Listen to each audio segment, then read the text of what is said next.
Welcome to the Silberman Law Firm's Weekly Docket, episode 21, where we talk legal news and practical law. Today is June 6, 2024, and I'm your host, Phil Silberman, owner of the firm, and I'm joined by my co-host, Austin Black, who works in our Dallas office. How are you doing today, Austin? Doing just fine. Rooting for the Mavs to bring home a win in Boston tonight. Yeah, go Mavs. What's on our docket today, Mr. Black? We're going to be talking first about the San Diego Padres player who received a lifetime MLB ban for betting on baseball. We'll be going over what the ban specifically was, and then talking about probably the biggest legal news right now, which is Trump's trial in New York, where he was convicted of a numerous amount of felony charges and exactly what that means and our take on it. We'll be going over our legal question section, specifically what buyers should be aware of when they purchase property through an HOA foreclosure action. When you do that, are you just getting a really cheap house, or are there potential swings that come with that? And then in our rant and raves, we're a bit late on this subject, but we're going to be talking about the NFL player who gave a commencement speech that a lot of people were upset about when he was praising his wife. But the NFL seems to be pretty okay when their players are beating their wives. All right, but let's go ahead and get started with our legal news section. And we've got the San Diego Padres player just received a lifetime ban from Major League Baseball. Big news. He would have been bigger. He really wasn't very good of a player. But we'll talk about him. We'll get to him in a second, okay? But before we dig into that, I want to talk to you a little bit about the history of gambling in baseball. Now, Austin, I know you don't know a lot about sports, but have you seen Field of Dreams? I have not seen Field of Dreams. That does not surprise me, because Field of Dreams was pretty much watching corn grow for half the movie. But we're going to go way back on this one to 1919. And there was a White Sox scandal, okay? And there were like 6 White Sox players, including Shoeless Joe Jackson. And Shoeless Joe Jackson was a famous player, and he was famously in the movie Field of Dreams. Not literally in the movie, but his character was in Field of Dreams. And the idea of these 6 guys who played for the White Sox conspired to throw the World Series for money. And they called them, instead of the White Sox, they called them the Black Sox, obviously a play on doing these unscrupulous activities. So they conspired with this infamous mob. Okay. And this is one of these things I'm ashamed to say. Obviously, I have a Jewish background. And Mr. Arnold Rothstein was one of these guys. He was named or termed the brain. And he was basically the head of the Jewish mafia in New York. And these White Sox ball players got together to throw the World Series. And the Major League Baseball figures it out. And there's actually a criminal trial. And this criminal trial is deemed to be baseball's trial of the century. And they charged these White Sox guys with conspiracy to obtain money by false pretenses or via a game of confidence, a swindle in which the victim is persuaded to trust the swindler in some way. This is the original con game right here in 1919. I tried to find that violation in some penal code in Illinois. I could not find any modern version of that criminal, but conspiracy obviously still exists under the law. As far as I can tell, this criminal violation would be closest to just criminal fraud, essentially. But here's the news. They were all acquitted. So they get off scot-free, but they were banned from baseball for life by then Commissioner Kennesaw Mountain Landis. Is that a real name, Austin? Don't know. It must be. I don't know why you'd name someone that, but go for it. Maybe he was Native American. And that was the first banning of baseball for gambling. And it didn't stop people from gambling, though. And one of the most infamous examples we have in kind of the modern era is Pete Rose, an all-time hit leader in Major League Baseball with 4,256 hits, but he had a gambling problem. And he bet on baseball. So he received a lifetime ban for betting on baseball. He denied it for like years and years, but then he wrote an autobiography where he admitted it. So I'm not sure if he wanted to do that to sell books. They caught him through a series of investigations, gave him a lifetime ban. We have a Major League Baseball rule, MLB Rule 21. It says, quote, any player, umpire, or club or league official or employee who shall bet any sum whatsoever upon any baseball game in connection with which the bettor has a duty to perform shall be declared permanently ineligible. Pretty simple rule. You bet on baseball, you're out. And there was no evidence that Pete Rose ever bet against himself or against his team. Does that matter to you? What if Pete Rose is like, I'm so good, I'm betting on myself to win? Personally, I wouldn't care about it, but I can also see out in the situation if there are people who would be, I don't know, more, it would give him more of a motivation to throw game, right? Then we've got the Shohei Ohtani, great ball player for the Angels. He's currently the designated hitter. That's really just because he is a phenomenal pitcher. He injured his shoulder, so he's not able to be on the mound pitching in 2024, so he's just going to hit. In 2023, he led baseball in on-base percentages. So phenomenal player. Ohtani's family was linked to gambling activities through the player, though Ohtani himself was not actually linked to it. Shohei Ohtani's interpreter took the fall in this deal. He was accused of embezzling money, pleaded guilty in federal court on charges related to theft. Nearly $17 million from Shohei. That's a lot of gambling if that's what they used it for. And hey, the word on the street is if you're an athlete, you've got to have a fall guy.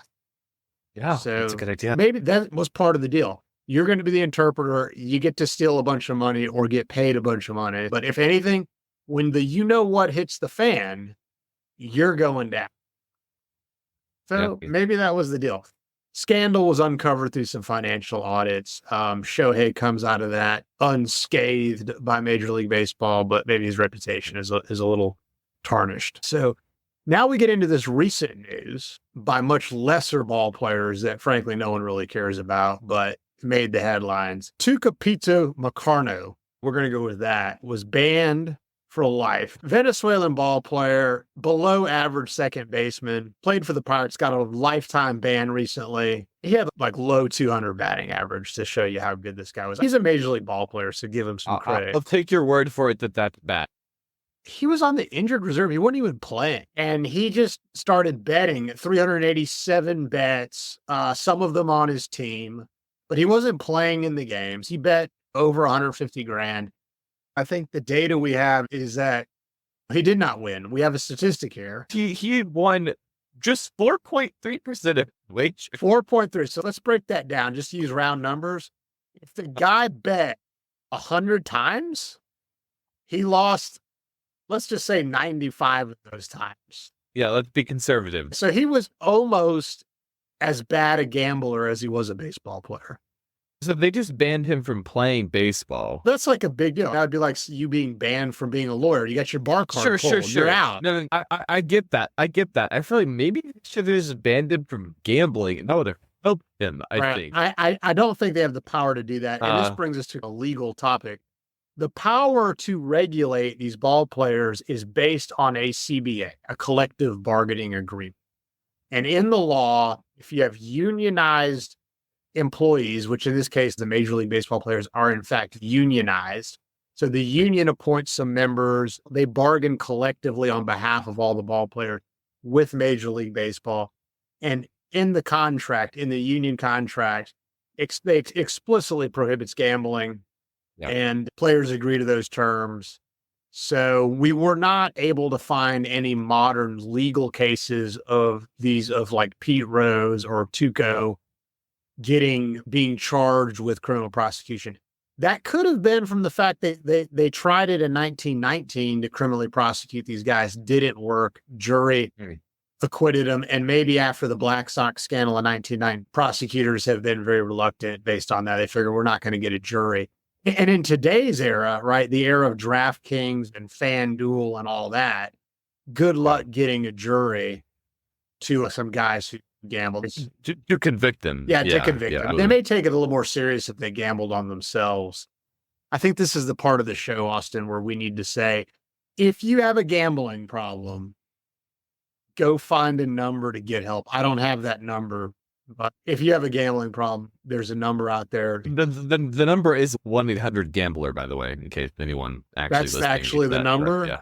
Yeah. That's terrible. Like, I mean, what's the suicide number? Like 1-800-kill-yourself or something? I did hear a story, though, about someone who called the suicide hotline recently and no one picked up, and they just thought that was so funny that they didn't move forward with committing. We got to talk about Donald Trump. If you've been living under a rock, Trump was tried in New York for some $130,000, some hush money paid to a porn star, Stormy Daniels.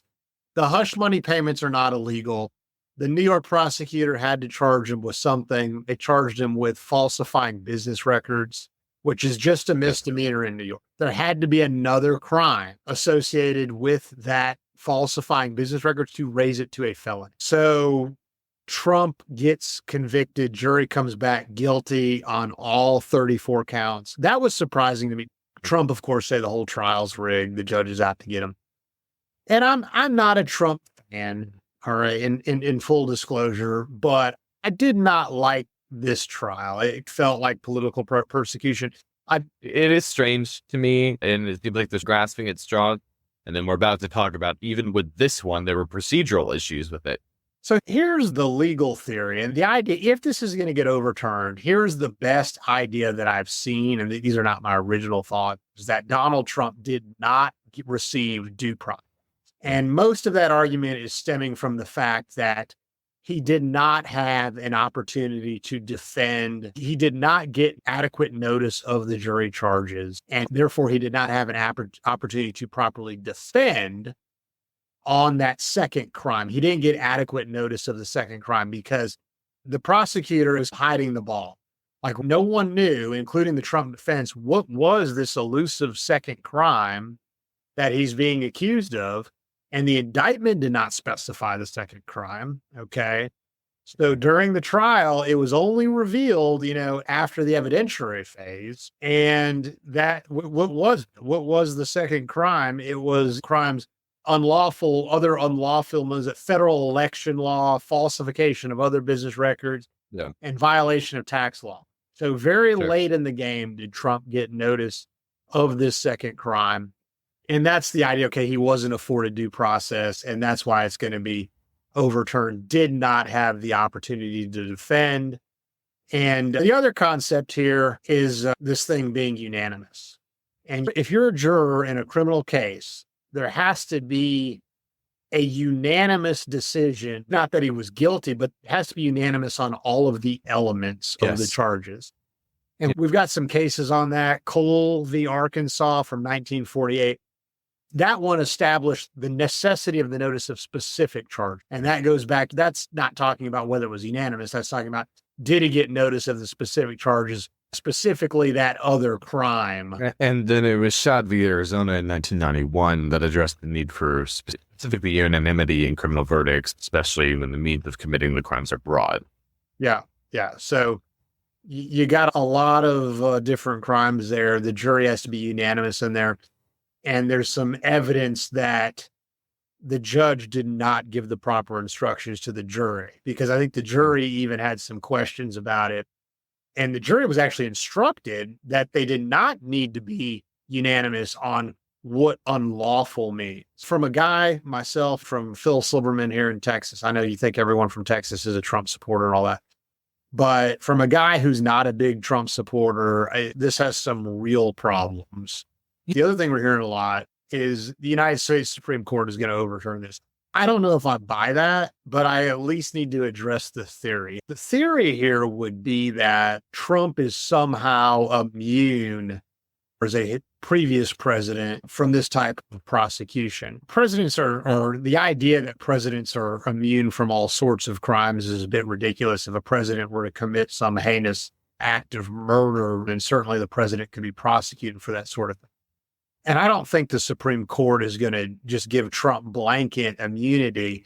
But what they would do if they were to take this up is to go back and have another court look at whether this second crime that they allegedly accused Trump of, or anything Trump did, had to do with his official capacity as president, right? And if it did, the Supreme Court could then make a ruling on his presidential immunity, and that would, no pun intended, trump the 34 guilty verdict charges, right? So Yes. here's an interesting idea. Have you seen what Mike Johnson, Speaker of the House, said about Trump, about this case?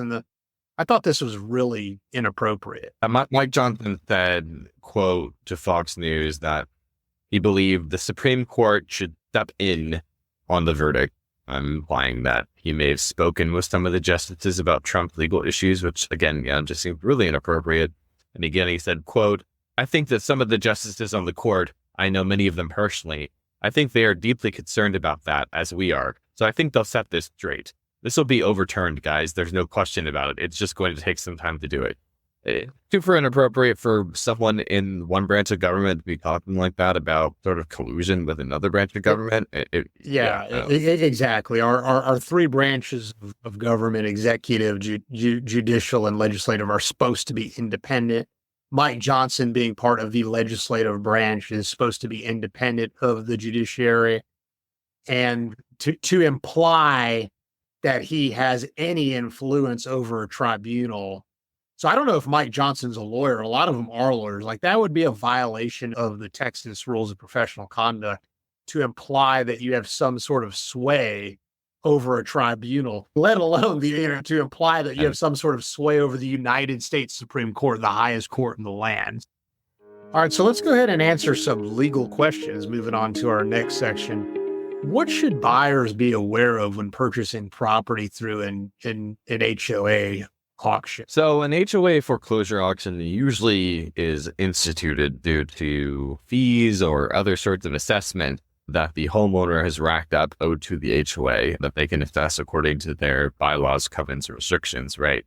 The big amount usually comes from legal fees that they tack onto that and sending you notices of this potential foreclosure or violations, and then interest that are tacked onto those fees that you're assessed. But when those eventually get high enough, the HOA can institute foreclosure proceedings against the property. Let's say that the money that they've racked up for the foreclosure is like around $7,000. That's a pretty standard amount. Unfortunately, most of these properties that are being foreclosed on with an HOA foreclosure auction are not owned free and clear by the homeowner. They're subject to a superior lien, right? A purchase money mortgage usually in that situation for, let's say, $200,000.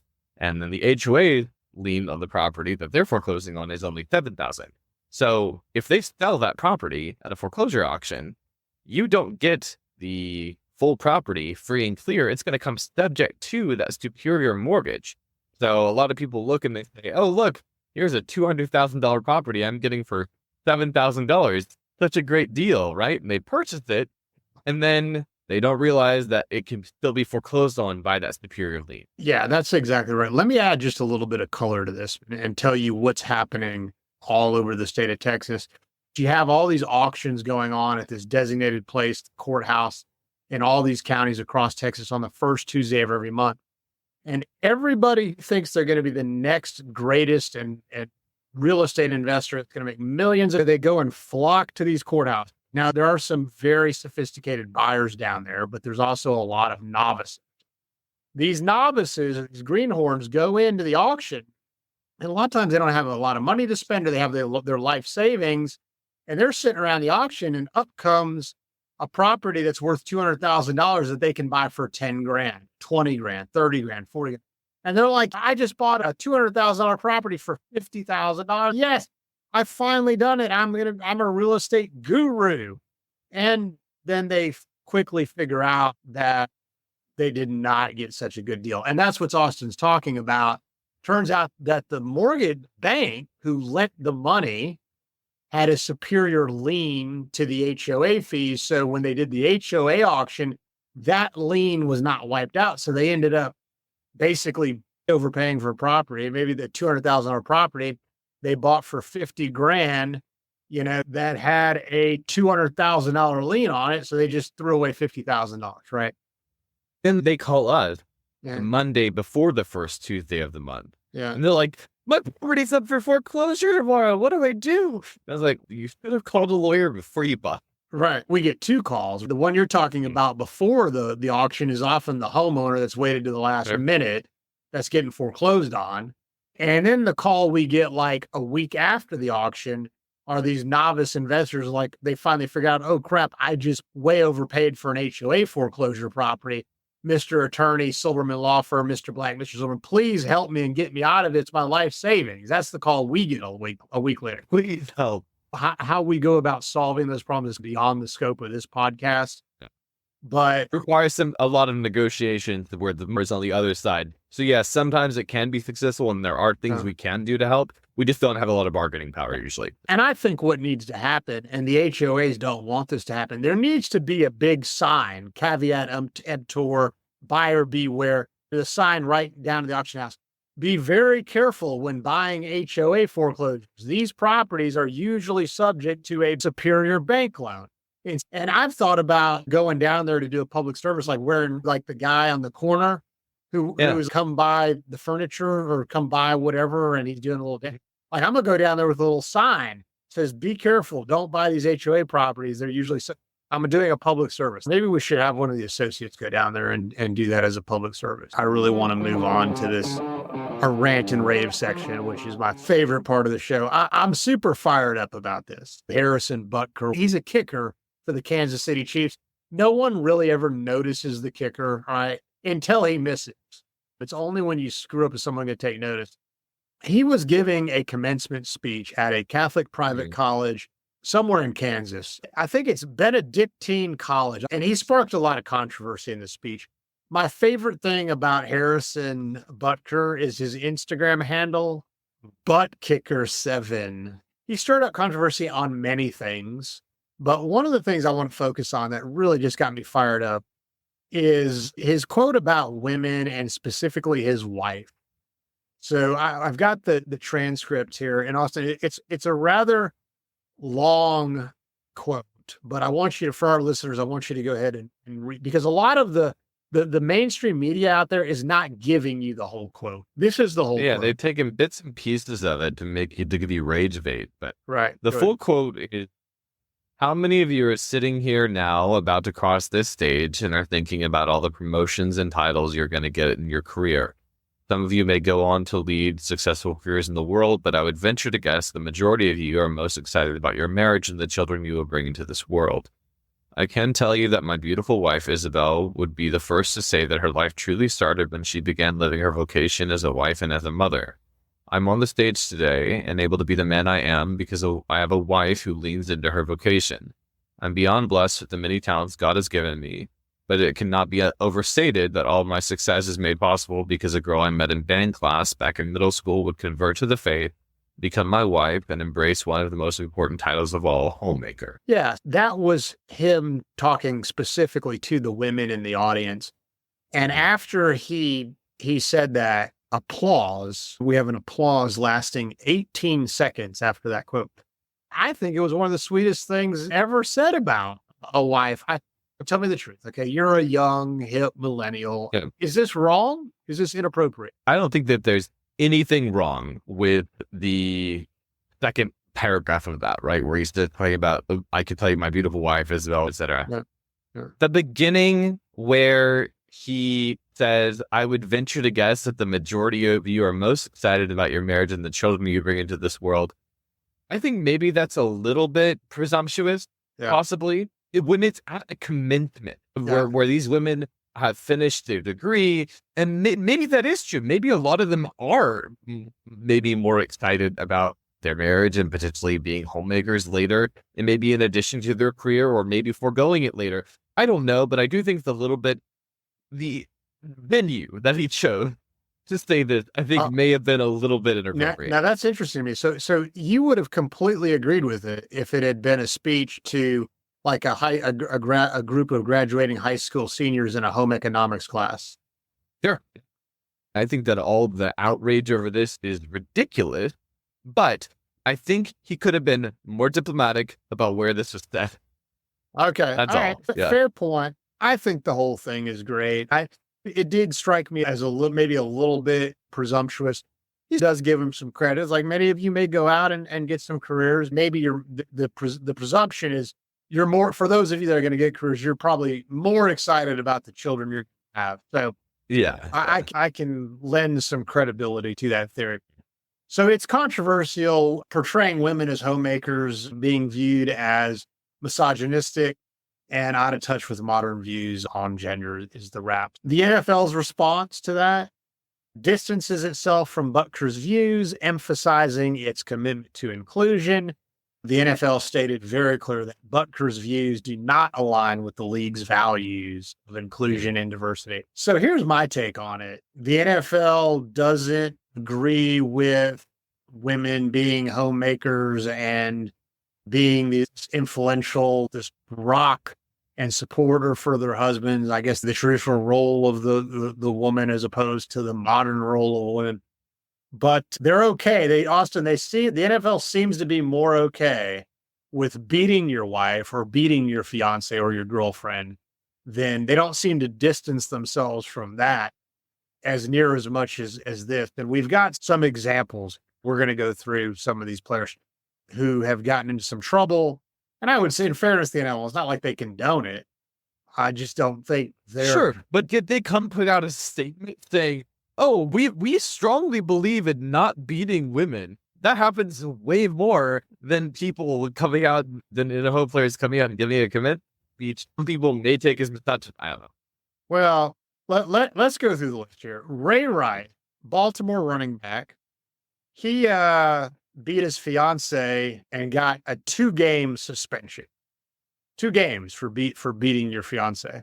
That suspension was shorter than many other players facing drug charges. So the message the NFL is sending there is we're more okay with you beating your fiance than you are doing drugs. 14, San Francisco defensive end Ray McDonald arrested for domestic violence against either a girlfriend or a fiance. And the NFL determined that did not violate personal conduct policy. Another incident in 2014, Greg Hardy, a Carolina defensive end, assaulted his girlfriend. This is one of my favorite ones from this list.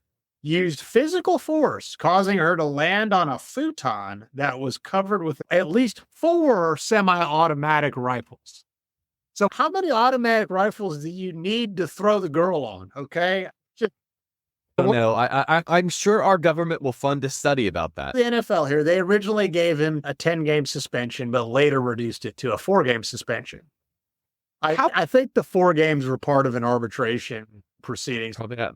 Are they not doing a game per rifle? Like if they say at least 4, then right, 4, that's what it was. Yeah, exactly. To me, this is the worst one. Is 2021, 22. Deshaun Watson, he was a quarterback for the Houston Texans. That's my home team. Accused by 26 women of sexual misconduct and harassment. What he would do, Austin, is he would go to these massage parlors or he would call massage therapists. Yeah. We have a lot of massage parlors in Houston, in case you're wondering. And then he would harass them. There's some really gross, kind of weird, sick stuff that came out of it. I'm not going to go into the details. The NFL gave him an 11-game suspension. Not a lifetime ban. If he had been a baseball player and gambled, he'd have been banned for life. NFL's like, you can do what you want with 26 women. You can still play in 11 games. So that's a little flavor of how the NFL has handled some violence against women. And the irony here, what gets me fired up, is the NFL wants to distance itself from the kicker who's up there saying amazing, wonderful things about his wife, not beating her, giving her all kinds of glorification and all kinds of praise. And they want to distance themselves from that. And then meanwhile, they're basically slapping these wife beaters on the wrist. I guess their idea is, hey, we got to let them beat women because we wouldn't have very many players left in the league if we did it. It just really gets me fired up. Hear me on this. Whoever you are, women, men, whoever, if you strongly disagree with violence against women, you need to not focus on this Harris Butker thing, but you need to tell the NFL to take the plank out of your eye before you try to take the speck out of your neighbors and boycott the NFL. And this Taylor Swift thing, women, you have made the NFL a phenomenal sum of money with the whole Taylor Swift thing. And the Chiefs have made a ton of money on it. But Travis Kelce actually commented on the Harrison. What did he say? Thing. What did he say? He said that he personally disagreed with a lot of what he said, but also thought that it was ridiculous how people were like judging him on just the speech made at the commencement thing. And people were mad at him about that. They should be mad at these other guys for beating up their girlfriends and fiancés. Here's a number for you. This was an estimate by Apex Marketing Group. They told the Front Office Sports that the whole Taylor Swift thing has generated $331.5 million for the Kansas City Chiefs and the NFL. If you want to keep making the NFL richer, ladies, keep watching it every time Taylor Swift comes on. But leave this Harrison Butker kid alone. And I think this is just totally crazy. I think the NFL is a filthy, dirty organization that cares more about money and not offending people, or, not offending a small minority of people than it does actually properly policing their players and disciplining their players. So that brings our show to a close. I've been your host, Phil Silberman. Austin Black has been my co-host. Like us, follow us, review us wherever you get your podcasts. Just a friendly reminder, nothing in this show is to be considered legal advice, and this has all been for entertainment purposes. If you have a legal question, email us at info@silblawfirm.com and say you want it publicly answered in the podcast. Thanks, everybody, for watching. Have a great rest of your day. Thanks, guys. Bye.